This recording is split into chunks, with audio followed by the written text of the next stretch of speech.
You're live. Good morning. I'd like to call to order the meeting of the Administration Committee of the Commission on Ethics and Lobbying in Government. We have a quorum present at 25 Beaver Street. We have other members of the Commission who are sitting in on the meeting who are doing so virtually. Let me just say the meeting is being convened in accordance, can you hear us, with the provisions of Executive Law Section 94 and Article 7 of the Public Officers Law. And in accordance with Commissioner Cardozo was able to join us, the provisions of Section 103-A of the Open Meetings Law, that's also in the Public Officers Law, and the Commission's rules and regulations governing remote participation on account of extraordinary circumstances. Thank you. So the first item of business is we wanted to look at the applicability of Robert's Rules of Order to Commission's meetings. And who's going to discuss that? General Counsel Keith St. John. I don't really have anything prepared. I'll remind the committee that many months ago now, the full commission had appointed me by resolution as the commission's parliamentarian. It is my practice to use Robert's Rules of Order as the sort of go-to source of parliamentary law with respect to rules of procedure for bodies that don't have a separate or superseding body of procedural rules by which they govern how a committee or a commission or a body deliberates. More generally, Robert's Rules of Order, and I would venture to say that most, if not all of us, are pretty well familiar with Robert's Rules, and so I don't intend on going into great detail about something that I think we're all familiar with. But generally speaking, Robert's Rules of Order are most often used for deliberative bodies, assemblies, groups, assemblies of members, groups, organizations that take action, that meet as a sort of unitary body and deliberate and then make decisions as a body. And so the rules of procedure are very well laid out in Robert's Rules. It's a well-established authority for rules of procedure for bodies like the Commission.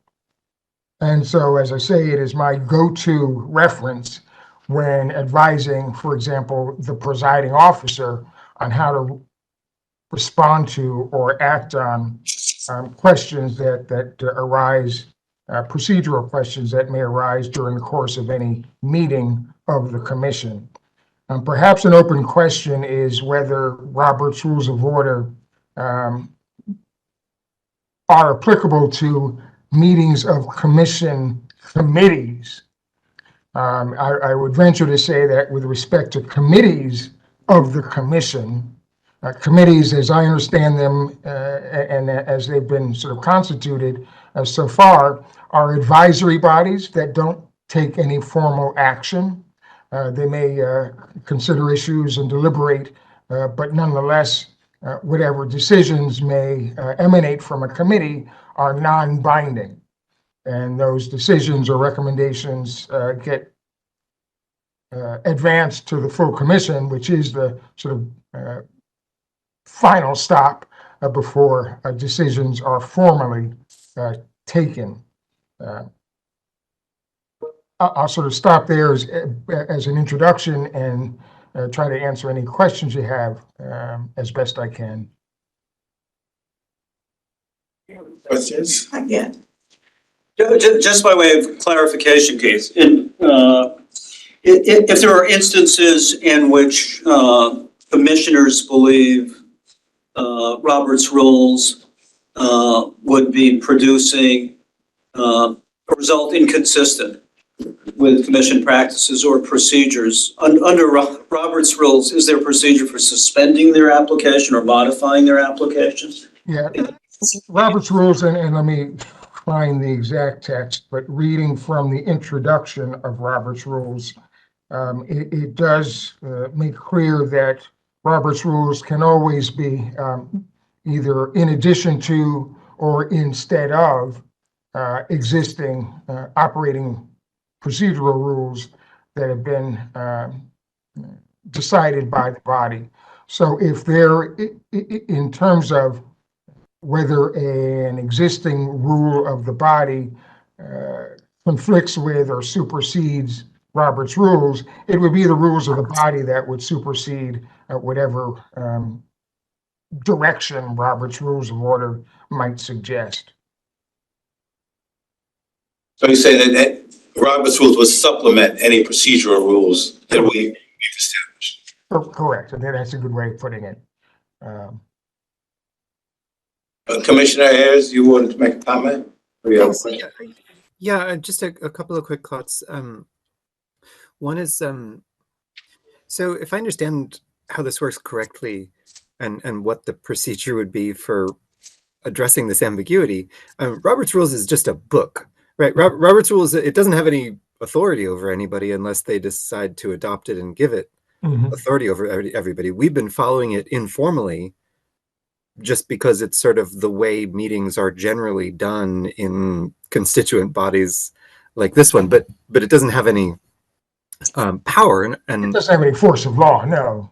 Right, and so it's common for organizations to say somewhere in their bylaws or somewhere in a resolution, Robert's Rules governs unless a different rule is chosen or something to that effect. So if we wanted to make it clear, we would presumably want to put that somewhere in, and we could amend it. We could add it to our procedural resolution, maybe on commission procedures, and just add a little paragraph that says Robert's Rules will apply. Is that? That's correct. Okay. And then my other question was, so my only reservation about adopting Robert's Rules is that my sense is, and I actually think Robert's Rules itself talks about this, that there's Robert's Rules and then there's Robert's Rules. And most organizations that apply Robert's Rules apply an informal, abbreviated version without strict compliance, because there are a lot of rules that people don't even know. Like Robert's Rules, I think, has a time limit on speaking on a motion. Nobody can speak more than twice on the same motion, I believe. Right. And in fact, there are some organizations that have been accused of being deliberately exclusive and dilatory in that they formally stick to Robert's Rules, which makes it very hard to get things done because there's so much detail in the procedure that people who aren't experts don't have a shot at understanding what's going on or when they're allowed to speak or when they're not. And so my only concern about Robert's Rules is that, like I was just looking, Keith, and there's a motion to suspend the rules, but it can't be made while any other motion is pending. So the procedure for suspending the rules is actually fairly complex, and I doubt that we would want to follow that. I think if somebody noted that Robert's Rules was a problem, we'd want to just make a motion to suspend it. So my real question, I guess, is whether there's a way for us to adopt Robert's Rules without causing ourselves headaches, and whether we could sort of somehow say that we're going to follow the basic structure but not bind ourselves to all the technical details that make this very complicated. I don't have a good solution to that. I'm sorry for not having one, but that's my thought. Yeah, perhaps as I think off the top of my head, perhaps the commission might, by resolution, decide to consult or in that sort of informal way, be consulted through the parliamentarian by Robert's Rules of Order, but not necessarily bind itself Interesting. to Robert's Rules. I mean, there's a way, I would think there's a way, if we want to be creative, to at least acknowledge the benefit of consulting Robert's Rules, but not necessarily bind ourselves to the rules of procedure in the newest or current. I very much like the idea of being guided by Robert's rules rather than being bound by Robert's rules. That sounds really helpful to me. What do you think it would be appropriate for us to recommend that the parliamentarian be guided by Robert's rules on any issue that is not covered by our established procedures? I like that. That would certainly be my recommendation. I guess we have consensus. I don't think we need to make a motion, so. No, I think we're fine. So we'll recommend to the commission.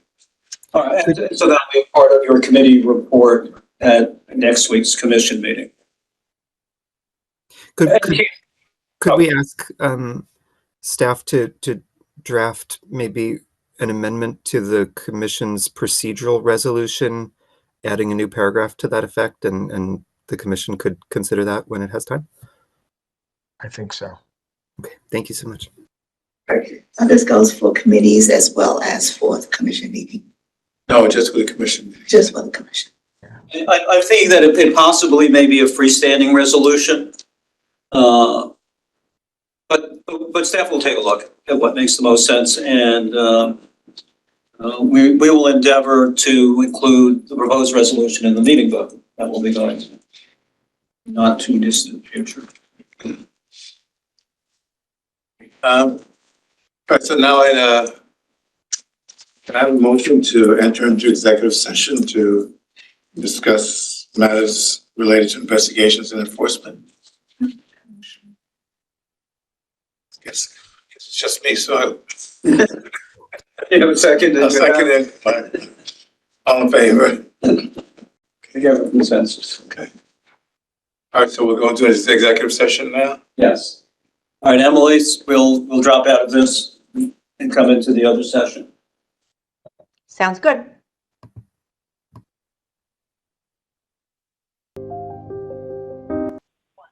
You are live. So I'll call on our executive director to discuss what we accomplished in executive session. Thank you. Executive session, the committee discussed matters related to investigation and enforcement, related matters that are statutorily privileged and confidential under Section 94 of the executive law. Therefore appropriate for executive session treatment under Sections 105 and 108. The Public Officers Law, and the Commission also discussed matters related to personnel, which are also subject to executive law treatment under Section 105 of the Public Officers Law. Thank you, Commissioner. Thank you. All right, I'll entertain a motion to adjourn. So, I'll second it, and all in favor? Aye. All right, thank you. Thank you. I wanted to attend this full meeting, What's that? but I really wanted to attend this meeting, the full meeting, because I'm very interested in Right, yeah. that stuff, but